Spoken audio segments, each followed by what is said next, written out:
Actually আপনারা জানেন Agartala station থেকে এখন দৈনন্দিন বাইরের ট্রেনগুলো আসা এবং যাওয়া করে প্রতিনিয়ত।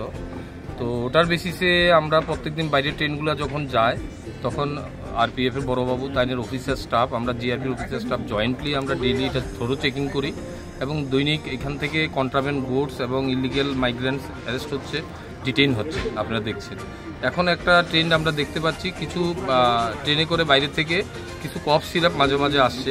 তো এখন বাইরের থেকে যখন ট্রেনগুলো আসে তখন আমরা এগুলো থ্রো চেকিং করি। তার মধ্যে আজকে ওসি আরপিএফ সাহেবের কাছে যে ইনফরমেশনটা ছিল সেটাকে আমরা জয়েন্টলি একসাথে আমরা ট্রেনটা অ্যারাইভেল হওয়ার আগেই আমরা ওই ট্রেনটাকে কর্ডন করি। কর্ডন করার পর সাসপেক্ট আমরা 6 জনকে আমরা ডিটেইন করতে পেরেছি।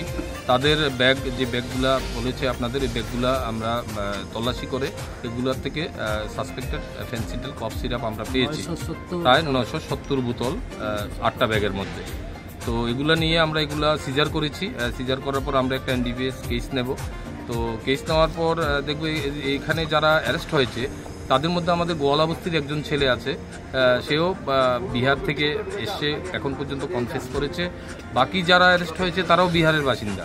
তো আমরা তাদের পুলিশ রিমান্ডে আনবো, আনার পরে আমরা জয়েন্টলি ইন্টারোগেশন করব, করে এখানে লোকাল এখানে কারা কারা আরও ইনভলভ আছে